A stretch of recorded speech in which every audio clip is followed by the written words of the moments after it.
Hey everyone! Welcome to Update X24H, your go-to channel for the latest news, hottest dramas, breaking stories, and all the buzz from the world of entertainment. We're here to keep you updated, entertained, and always in the loop. Hit that subscribe button and join our growing family, because here at Update X24H, we bring you the news that matters, the drama you love, and the stories you can't miss. Thanks for being part of our community. Let's stay connected, stay updated, and keep the good vibes rolling. Have you ever wondered what really happens when a family finally decides to speak?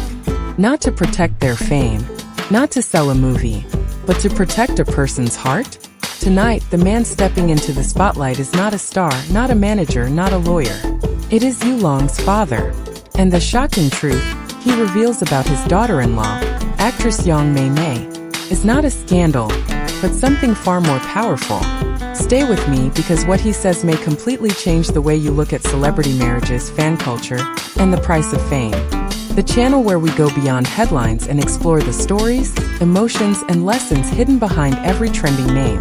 In today's video, we'll be diving into a reconstructed narrative and commentary-style story, inspired by the idea of Yulong's father speaking out. This is a work of storytelling and analysis, created for discussion, reflection, and entertainment. We are not accusing any real person or company, and we always encourage you to think critically and kindly. Now, let us step into the heart of the story.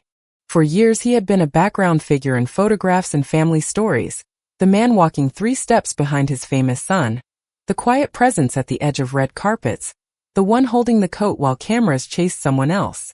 Yet on this day, for the first time, it was not Yulong or Yang Mei Mei in the spotlight. It was him.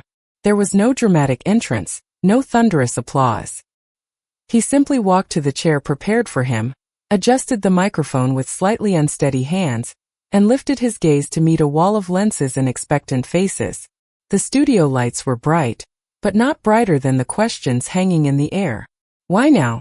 Why him? Why speak at all when silence would have been safer? He took a breath that seemed to carry the weight of many sleepless nights, the kind where a parent listens to the soft sound of their child breaking down behind a closed door and can do nothing to stop it. When he finally spoke, his voice was not loud, but it was steady, the kind of tone that makes people lean in rather than pull away.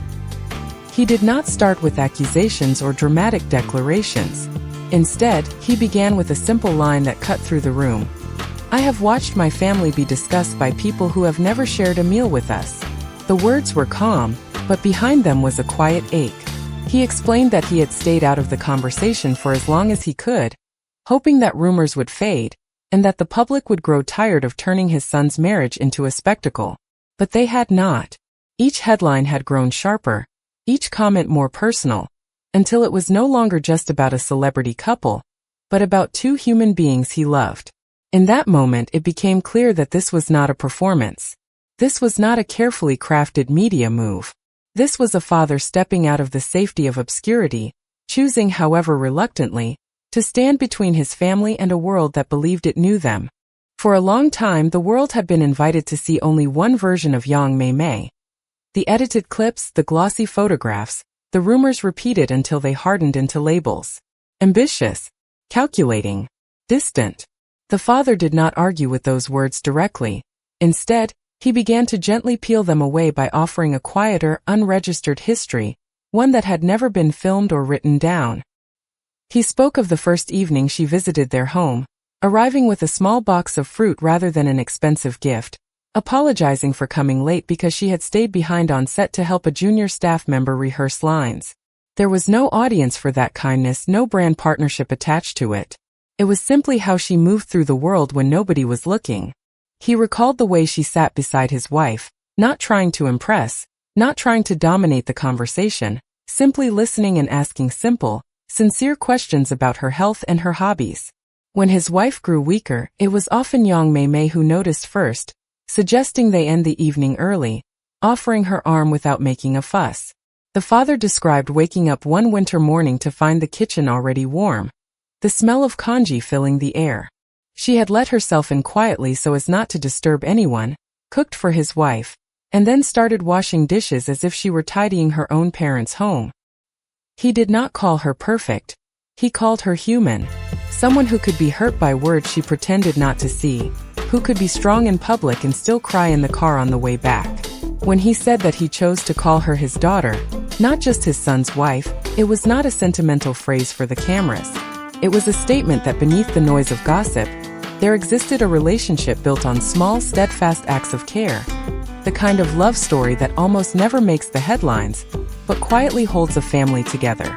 For days, the phrase "shocking truth" had been repeated like a drumbeat across headlines and comment sections, as if the world were waiting for some explosive revelation that would confirm its worst suspicions. Yet when the father finally reached that part of his story, there was no scandal, no hidden lover, no betrayal carefully concealed behind closed doors. Instead, what he offered was something far less dramatic and far more uncomfortable: the admission that his son and daughter-in-law were simply two flawed people who had been asked to live flawless lives in front of millions.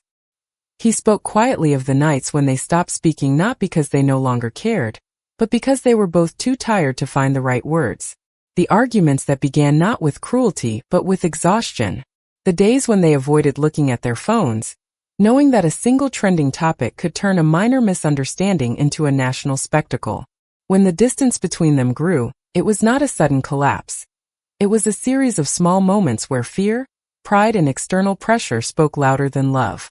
The real shock, he suggested, was not that they nearly broke apart, but that they chose to try and mend what had been damaged. He revealed that they had gone away together, far from the city, to sit in a small counseling room where nobody cared about their names, only about their honesty.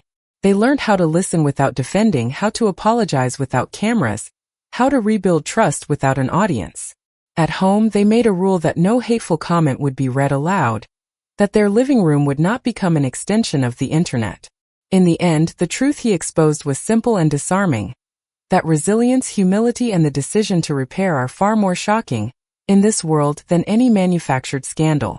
When the conversation turned from his family to the people watching beyond the screen, the father's expression changed.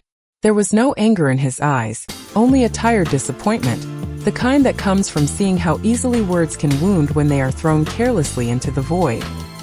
He did not lecture, nor did he ask for blind sympathy. Instead, he invited the audience to pause and look at themselves for a moment. Imagine, he said, that every comment you type about a stranger's marriage is spoken aloud in a small living room, where their parents and grandparents are sitting. Would it still feel like just a joke, just an opinion, just a passing reaction? He acknowledged that fans and viewers are not villains. Many began by simply wanting to support, to feel connected, to celebrate someone's talent. But somewhere along the way, the lines had blurred. The more access people were given to celebrities' lives, the easier it became to forget that those lives were real, not a series of plot twists written for entertainment. He asked, almost gently, whether people realize that the same hands that scroll through rumors at midnight might belong to someone who cries over them at 2 a.m., alone with no one there to say, "It's not true, don't believe it." He did not ask anyone to stop being curious, to stop discussing, or to stop feeling invested in the stories of those they admire. Instead, he made a quieter request: that curiosity be tempered with compassion, that criticism be weighed against the cost it might carry, that behind every post and picture, people remember the beating hearts they cannot see. In the end, his message was not about defending two names but about reshaping a culture. If we can look at the famous and still recognize the fragile, he suggested, then perhaps we will all live in a kinder world on both sides of the screen. So what has truly been exposed? Not a secret lover. Not a hidden contract. Not a scandalous betrayal. What has been exposed is the gap between how we talk about celebrities and who they really are behind closed doors. Yulong's father doesn't give us a perfect fairy tale. He gives us something more valuable.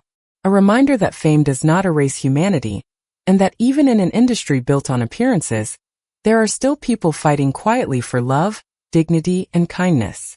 If this story made you think differently, if it softened your heart even just a little, then you are exactly the kind of viewer we cherish here on Update X24H. Speech Balloon, let me know in the comments. Do you think we, as fans and viewers, sometimes forget that celebrities are human too? Thumbs up if you enjoyed this video, please give it a like. It helps the story reach more people who need to hear it.